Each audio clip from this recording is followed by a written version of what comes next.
to sing us in with some music. Good morning. Good morning, everybody. We are going to start with a song that is by our friend Billy Jonas. And it's a beautiful song to enter in the solstice and all the holidays. And there's a line in here that says, "Let there be light," over and over again during the chorus, and we invite you to join us. From the vastness of outer space, issued a plan to separate sea from sky and sand. But how to bring form to the night? Take a breath, make a wish, sing, "Let there be light, let there be light, tonight, tonight, tonight, tonight, tonight, tonight." In the depths of the forest, we fashioned our drums to echo the heart-beating heat of the sun. Call it back from its dark winter's flight. And around a torch in a cave we sang, "Let there be light, let there be light, tonight, tonight, tonight, tonight, tonight, tonight." In the wick of the candle, in the flame of your heart, there's an ember remembering back to the start. So if nothing is working out right, take a breath, make a wish, sing, "Let there be light, let there be light, tonight, tonight, tonight, tonight, tonight, tonight. Let there be light, let there be light, tonight, tonight, tonight, tonight, tonight, tonight. Let there be light, let there be light, tonight, tonight, tonight, tonight, tonight, tonight, tonight, tonight, tonight.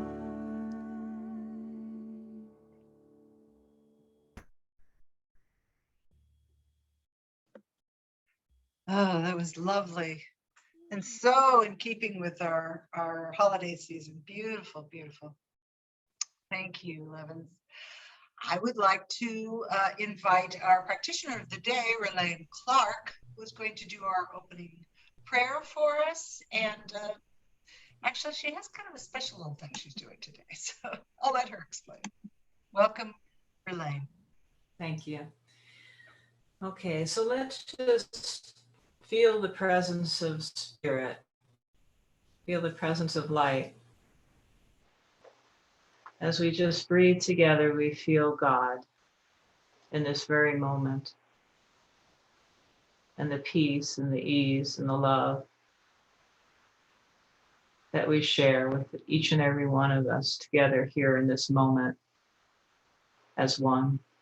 And all those that are here and all those that aren't here are all part of this great circle of love.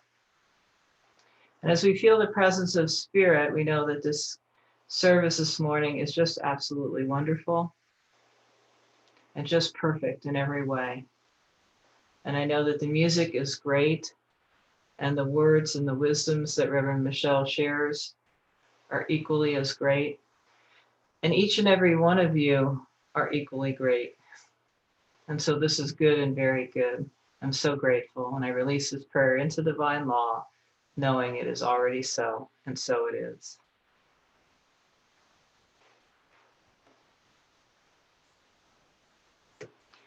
So first, I'd like to speak about winter solstice. Winter solstice is on December 21st. And that day is the point at which the path of the sun in the sky is furthest south. At the winter solstice, the sun travels the shortest path through the sky, resulting in the day of the year with the least sunlight and therefore the longest night, marking the end of fall and the beginning of winter. The winter solstice is a reminder to honor our connection to the natural world. Poet Bell Hooks wrote, "Everywhere I turn in nature, I could see and feel the mystery, the wonder of that which could not be accounted for by human reason."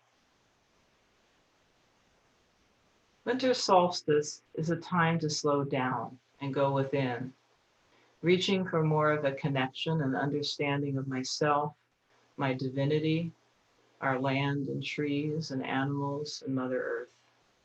My husband and I were walking our dog one evening and we heard two owls hooting to each other in the night. It was a very dark evening and the owls were close by, high in our trees, and I felt a magical peace hearing the owls echoing through our forest. One owl would hoot and the other owl would wait and listen for a space of time, and then the listening owl would respond. Jim and I found ourselves listening in the space between the hoots, listening in the darkness. And when an owl would respond in that space of silence, we felt a spiritual connecting in the darkness. In the universal world of nature, owls hooting in the dark seems to be a perfect way to feel connection and peace. Listening to the owls, I feel at home with my divinity. In the spirit of winter solstice and the magical peace of owls hooting, I would like to share a part of a peace prayer by Ernest Holmes that speaks to this communion of divine spirit with and without.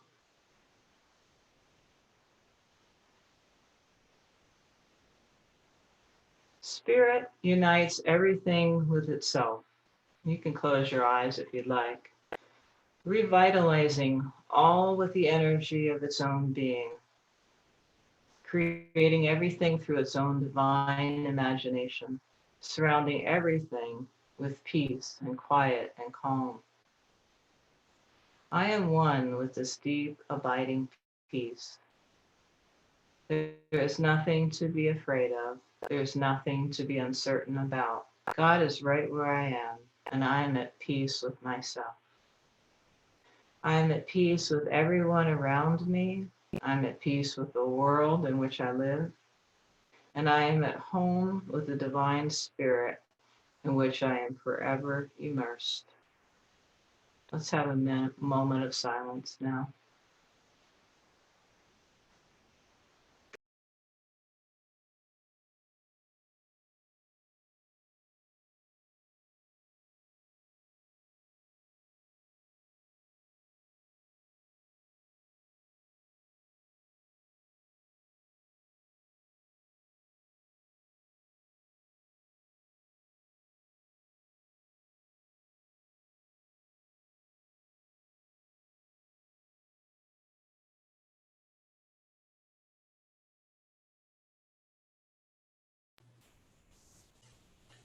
And let us return now to presence. And I will be reading the affirmation for December. The inner sanctuary of my soul is filled with divine light. This eternal flame is always available to me. I need only to turn my inner gaze to its brilliance. It lights the way in my dark hours. It warms and guides and supports me always. Within me shines the light of the world, and so it is.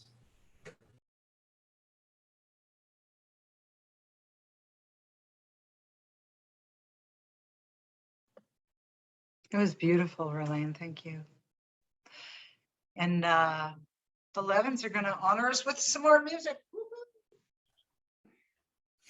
Ralane, that was just perfect for this next song, and it's the dovetail is really what it's about, and everybody here has got that in in abundance. There is a Kabbalistic legend that says in the beginning, before creation, God was everything and everywhere, all space and all time, and there was no room.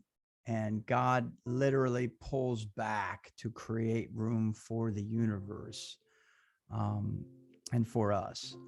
And so there's a term called Tzimtzum, which, as Ralane said, this period of time with the winter solstice and the winter coming on and this time for us to be with our families is a chance for us to pull back and reflect.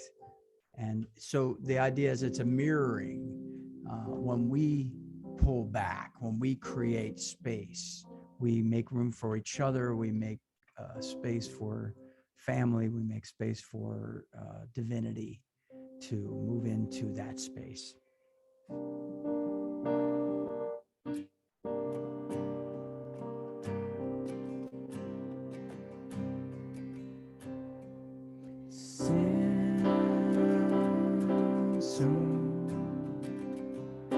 Create some room. Hold back.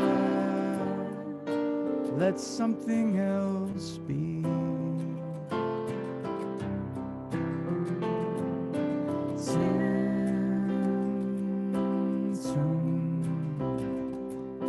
Create some room. Hold back. There's more than just me. Let yourself go where you don't know everything.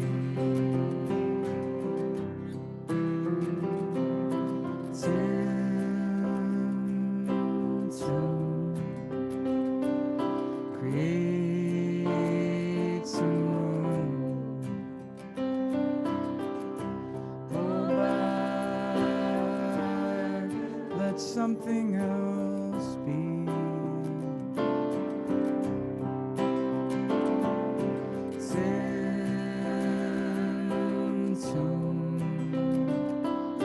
Create some room.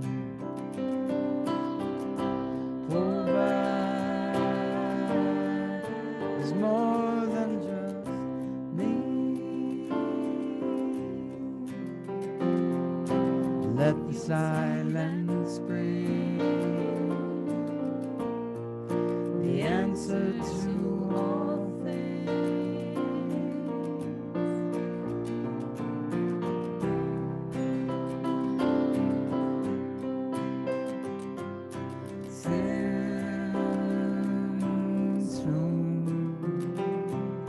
Create some room. Hold back. Hold back. Hold back.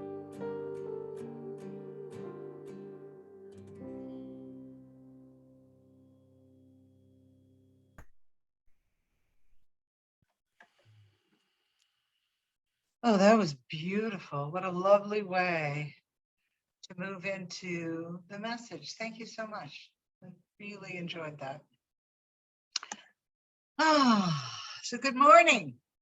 Happy holidays. and welcome. Lots of greetings this morning. Welcome to One Heart, One Mind Center for Spiritual Living's online Sunday service.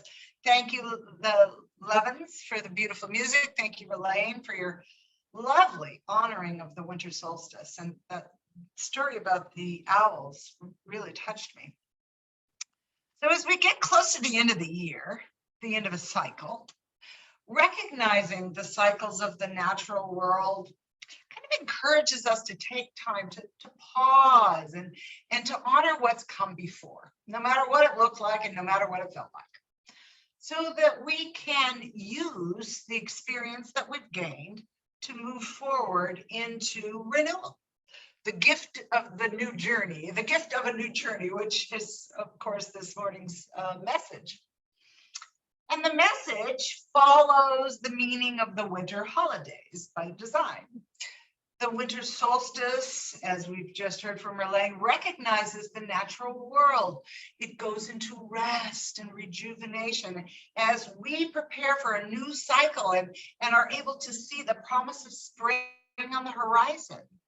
And the celebration of Christmas recognizes the birth of the Christ, or the divine presence within us, awakening and expressing itself through our humanity. And New Year marks our movement forward, refreshed and with new intentions, grounded in spiritual principle and activated by spiritual law. Ernest Holmes, our founder, he spoke and he wrote often about the law.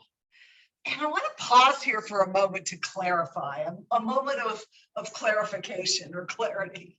You know, I was looking through the Science of Mind text for this very clear definition of law from Holmes. For some reason, I have something with you. There we go.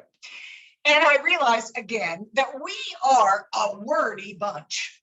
The Science of Mind has a lot of different terms for the same thing.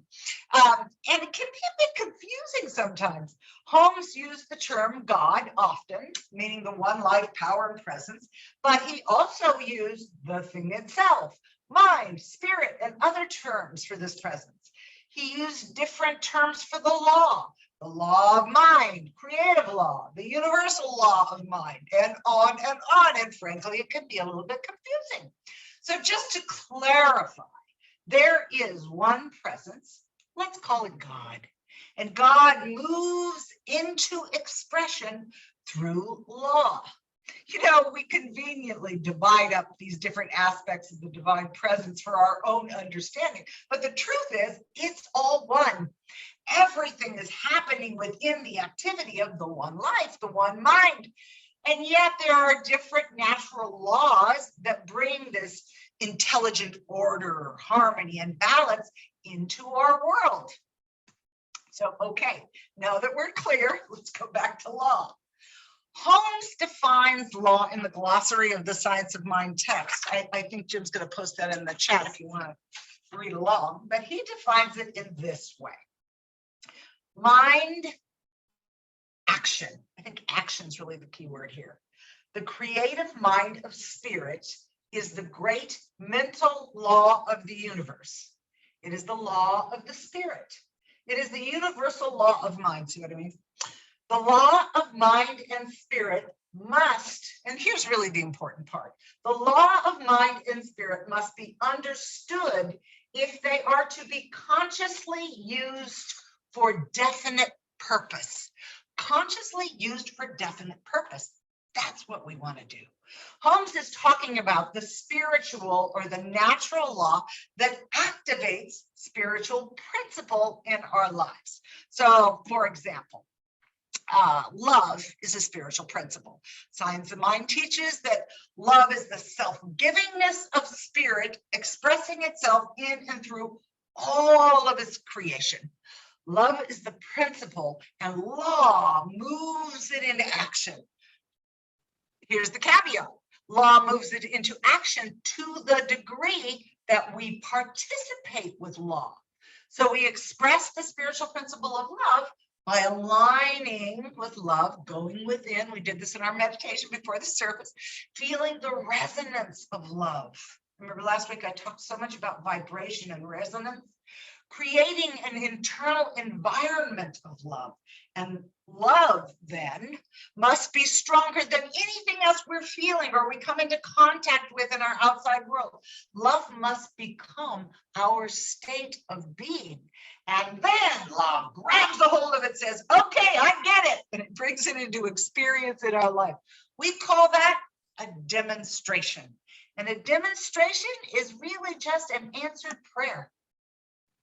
So, in the practice of law in our country, the rule of law in our form of government, and I'm sure my resident lawyers will keep me honest here if I get anything wrong, but my understanding is that the rule of law, that the law relies on precedent. Precedent refers to, and let me make sure I'm clear in my head, precedent refers to a court decision that is considered the authority for deciding subsequent cases involving identical or similar circumstances or facts or legal issues. Precedent requires the courts to apply the law in the same way that it did before, especially, well, always in cases with the same facts or close to it, similar situation. So the precedent case then informs the current case or future cases, if they're similar. So in a way, what happened before matters. It dictates what happens now and in the future. Not so in spiritual law. In spiritual law or creative law, on the other hand, it doesn't matter what happened before. Creative law treats every situation as if it's the first time it's ever happened. Thomas Troward, a man who had a great influence on Ernest Holmes in synthesizing the science of mind, wrote, and I'm sure you've heard this term or this quote, "The past holds no precedent." Creative law takes every thought, feeling, and situation as if nothing like it has ever happened before. Just like any other natural law, gravity will work every time, no matter how many other people it's keeping down to planet Earth. Electricity will run through the wires and turn on the lights, no matter who flips the switch or who flipped it before. Natural law is impersonal and reproducible, just like creative law. And this is the gift of being able to create a new journey, because whatever happened before, we don't have to recreate it again. And Holmes quote again, Ernest Holmes described it in this way, and I think this is pretty clear. Because we fail to realize that principle is not bound by precedent, we limit our faith to that which has already been accomplished, and few miracles result. When through intuition, faith finds its proper place under law. Oh, we can dive into that a little bit deeper. There are no limitations, and what are called miraculous results follow. So law doesn't rely on precedent at all. Everything is fresh and new as it is happening right now. So it's in our alignment with spiritual principle and our participation with creative law that it's possible for us to embark on the gift of a new journey. And there are really three things that I came up with for my talk today that can help us to embark on this new journey. First is to have a beginner's mind. Second is to create a new perspective on our lives. And third is to take everything we've learned from our past experiences, not to let it be the precedent for our future, but to integrate the knowledge we've gained from it to create a new future, to forge a new path and find a new way forward. I am sure that you've probably heard the Zen Buddhist story of beginner's mind. It comes from Zen master and teacher Suzuki Roshi. And the story goes that once there was a professor who went to a Zen master. And the professor asked the Zen master to explain the meaning of Zen. And the master quietly poured a cup of tea and the cup was full, but he kept pouring, and the professor couldn't stand it any longer, and he asked the master impatiently, "Why do you keep pouring when the cup is full?" "I want to point out to you," the master said, "that you are similarly attempting to understand Zen while your mind is full. First, empty your mind of preconceptions before you attempt to understand Zen. If your mind is empty, it is always ready for anything. It is open to everything. In the beginner's mind, there are many possibilities. In the expert's, few."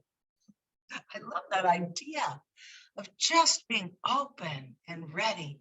Recently I was talking to a colleague about a group of ministers that had recently passed their oral panels and were kind of excitedly stepping into their new ministries. And we commented on how they all had this sense of wonder and awe and open-eyed curiosity and anticipation of what lay ahead for them in their new ministries.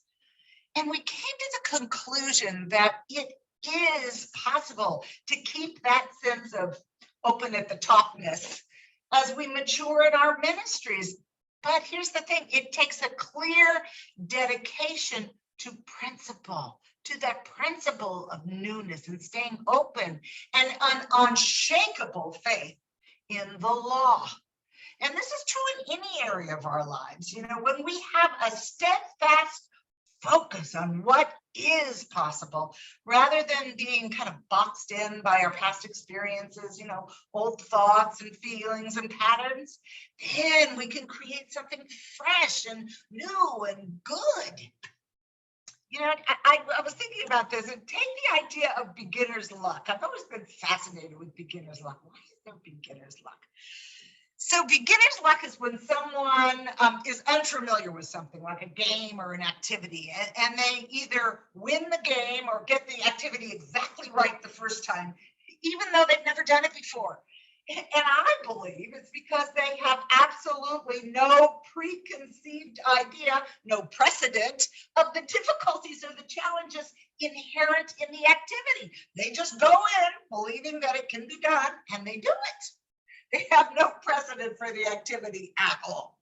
They are completely open. So beginner's luck is because of beginner's mind. They're empty and open and curious. Beginner's mind calls us to be free from any preconceptions that we might have about how anything works, to be free from expectation of what will happen, and to be filled with that sense of curiosity to understand more deeply, to be open to the world of possibility, since you don't know what is or isn't possible yet. Beginner's mind invites us to ask simple questions, empowering questions. I like empowering questions. And children are natural at this because they're always beginners. And, I was thinking about this, and I got to give a shout out to my daughter and my son-in-law here, because my little grandsons are always encouraged to ask questions. And boy, do they ask questions. They're encouraged to be curious about everything. And the things they're interested in are amazing. Every time I go visit, there's something new. Right now, Noah is really into rocks and gems. He wants to be a geologist. Last time it was sharks. He's open. He's got that lust for learning in life. They're always open to learning and exploring new things. They have true beginner's minds. It's inspiring, actually. Socrates said that he was wise because he knew that the only true wisdom was in knowing that he knew nothing. It is in thinking and realizing the vast array of what is to be learned, and knowing that what we know is such a little thimble compared to what is possible, that we truly become wise and open and have that beginner's mind. When we decide to no longer be held down by our past and our limiting beliefs or old paradigms, we kind of create this space. Doesn't it feel open when we're curious? This space for new ideas and new opportunities. and we create a new way of being in the world. I spoke to this idea of perspective a few weeks ago, and how our perspective can affect our perception of the world. It's a little bit like, I was thinking about the story of the elephant and the blind man. It's a little bit like that story, and each blind man is describing the portion of the elephant that they happen to be touching, and the man describing the elephant from the perspective of touching the elephant's ear is going to have an entirely different perspective than the one that is touching the trunk. It changes their entire perception of what an elephant is. And as it is with the blind man and the elephant, so it is with human beings and our experiences. So here's the question: will our perspective be from our connection to the infinite supply or infinite possibility of the spirit within us, or from our previous experiences, from our fixed opinions and our old ideas?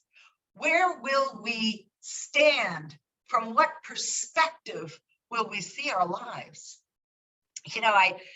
I ran across this really, well, at least I thought it was, thought-provoking Facebook post the other day that almost seems like an oxymoron, a thought-provoking Facebook post. But it was pretty good, and it really got me to thinking about this idea of perspective. And, as Holmes told us, we need to be open at the top and to have that open mind, beginner's mind. So I'm going to read this post. It was really quite good. And it said, it's the hallmark of an open mind. Now listen to this really carefully, not letting your ideas become your identity. If you define yourself by your opinions, questioning them is a threat to your integrity. If you see yourself as a curious person or a lifelong learner, changing your mind is a moment of growth. How great is that? I want to be curious. I want to be ready and willing to see something from a fresh new perspective and allow it to change my perception of my entire life to something new and fresh and fabulous. I want to see from the perspective of possibility and from the divine within me. And feels so big. And I have to say that my ability of being able to see things as possibilities has served me pretty well over the years. I would never have been able to change direction as often as I have if I didn't believe that something new was possible. To move out of old relationships that weren't serving me, to be willing to try new professions, which I've done over and over again, to expand my belief into what is possible. I realized that because I was open at the top, I was able to tap into new ways of growing into my authentic self, that God's self within me, and let it express in new and fresh ways, and to be in service to the world in my own unique ways, which are forever growing and expanding and unfolding. As a teacher and a minister, I've been able to remain open at the top to developing and expanding these gifts.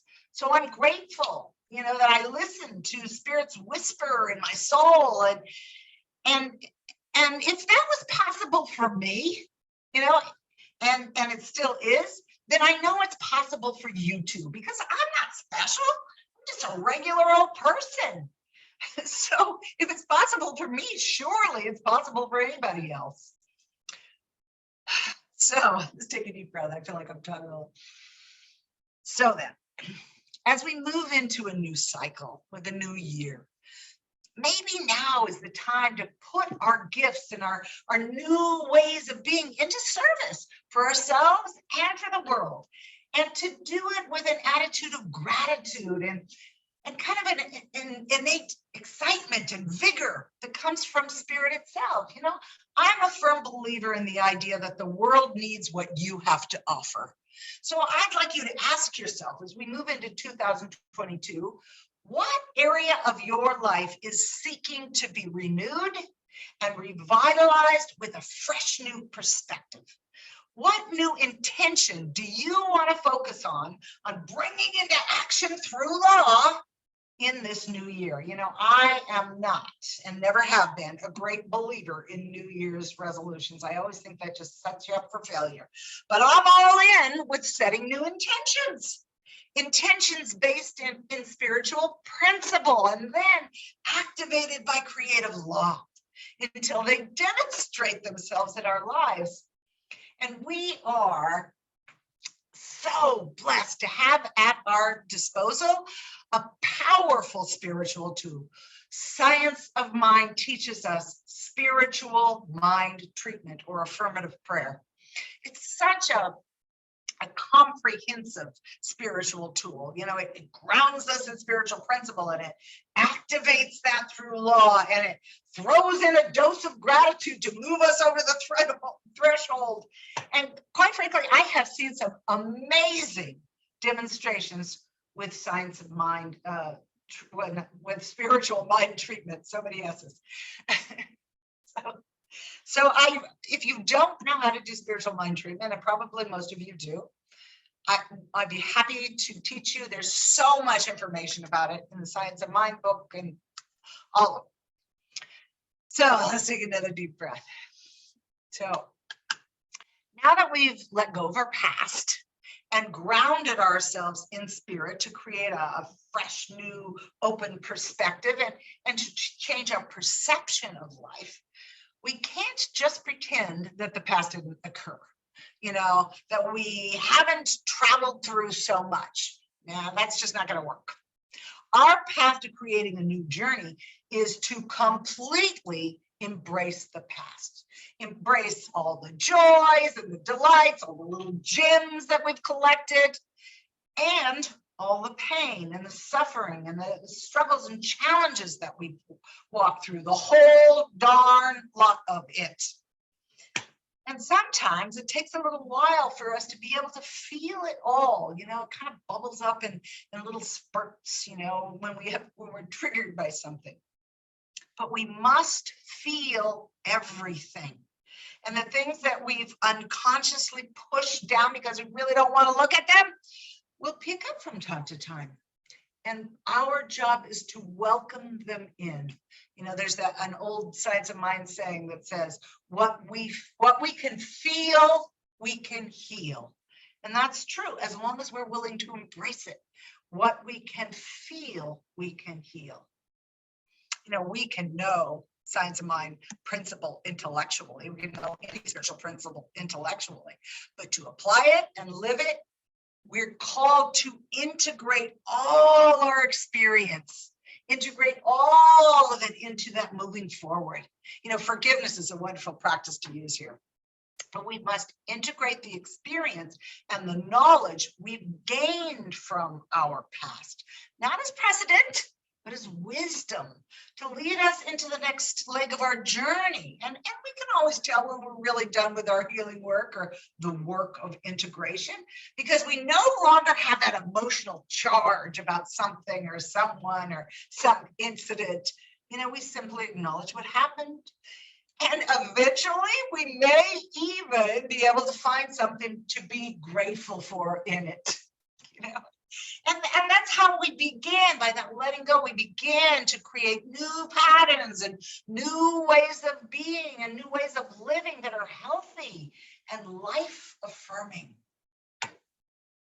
So this coming year, we're offered an opportunity to create a beginner's mind, just like my grandsons, to shift our perspective into a new perception of our life and to integrate all we've learned from our past experiences into our new journey and delight in the possibilities of good that are available to us in our present right now.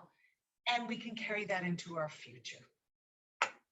So I thought what I might do, because it seemed to really fit, to end today, rather than doing a spiritual mind treatment, I thought that I would read that wonderful poem called The Guest House by the 13th century Persian poet, Rumi, you know, who really invites us to welcome in everything.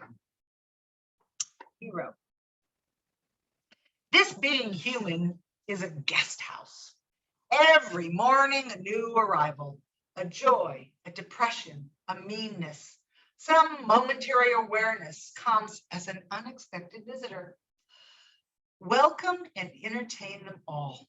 Even if they're a crowd of sorrows who violently sweep through your house, empty of its furniture, still treat each guest honorably. He may be clearing you out for some new delight. The dark thought, the shame, the malice, meet them at the door laughing and invite them in. Be grateful for whoever comes because each has been sent as a guide from beyond. I got God bumps when I read that. I so believe that's true. Every experience invites us into a greater yet to be. Thank you so much.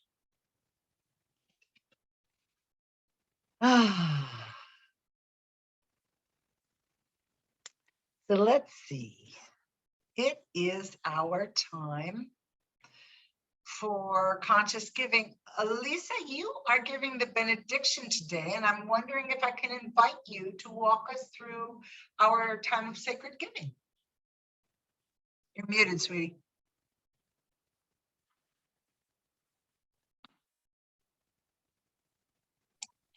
There you go. Didn't want to let go. Like lots of things in life, huh? At any rate, that's our time to remember the law of circulation and the fact that what we give out comes back, and that it continues to enrich our lives as we give to others in whatever form is the form you want to give. This is a time for us to give in a financial way in order to be able to continue our time online. And so I encourage you to I think Venmo is the easiest way to give, and it's up on the screen. And you simply select O Home Center and donate whichever you would like to, or you can mail a check to our Assistant Treasurer, Jim Massapust, and celebrate your own sense of giving to the light, in a sense. So if you want to put your gift over your heart and say the blessing of the money or the gift, I recognize that all supply flows from the divine givingness of spirit. My gift is a continuation of this divine flow. I give and receive from this infinite supply. I give in faith, in love, and in joy, and it flows back to me in kind. And so it is.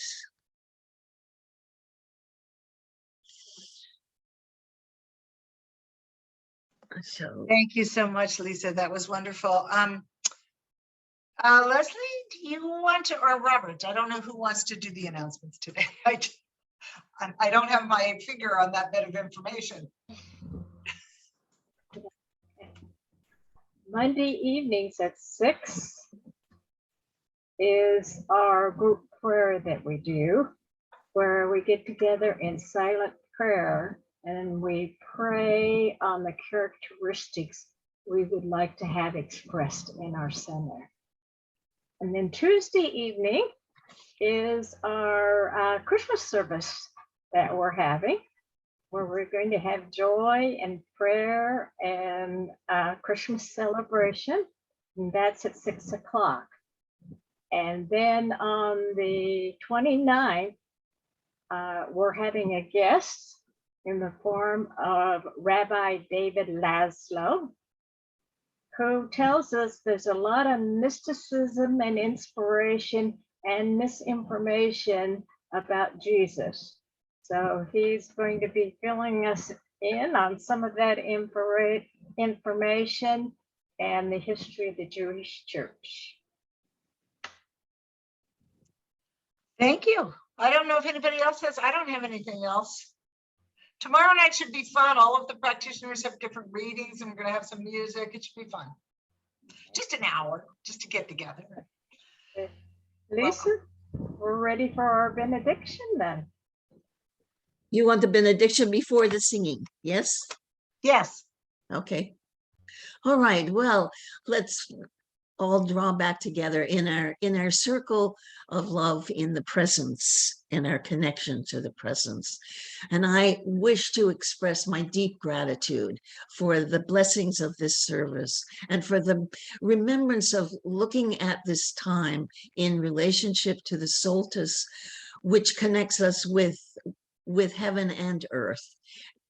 And the fact that we each have the opportunity to spend this time as the evenings are darker, to go within, to release the past, look at it and let it go in the peace and calm and quiet of darkness, knowing that within is that spark of light that is ready to shine forth in the new year with your new perspective and your new intentions for the giving of your own personal gifts to the universe.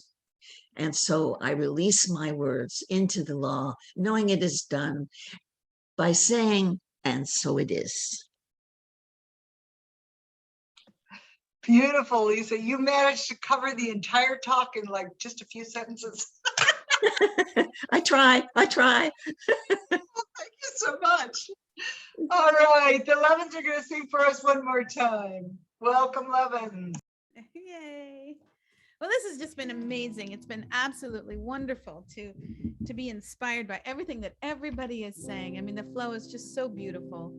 And we are going to invite all of you to sing with us a carol that takes all of these messages and, you know, we go door to door, right? Window to window. Window to With window. the window. Here we come a-caroling among the leaves so green.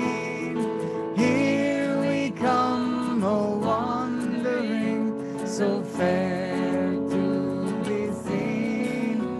Love and joy come to you, and to you glad Christmas too. And God bless you and send you a happy new year. And we send you a happy new year. We are not daily beggars who go from door to door. We're your neighbor's children who you have seen before. Love and joy come to you, and to you glad Christmas too. And God bless you and send you a happy new year. And we send you a happy new year.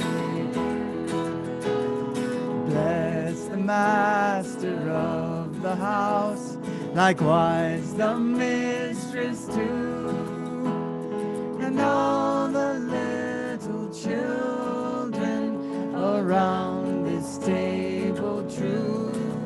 Love and joy come to you, and to you glad Christmas too.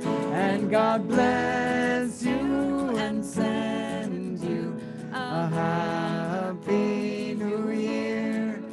And God send you a happy new year.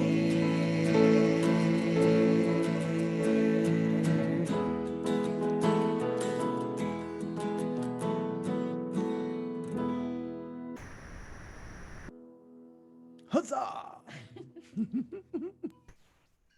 What a beautiful New Year's blessing and wish. Thank you so much. That was perfect. Yay. Just perfect. Well, we are Oh. grateful to be with you this year. Thanks for inviting us in, and it's just a joy. So thank you. It's not a president. It was a beautiful, beautiful time. Oh, that's Lovely great. time. I'm so glad that that you're enjoying it. Well, you're sort of part of our family now, so Woo. you're just gonna have to keep coming back. I mean, there Bring is the stuffing. no choice. You're in. And the figgy pudding. Oh my goodness, this has been really fun today. Does anybody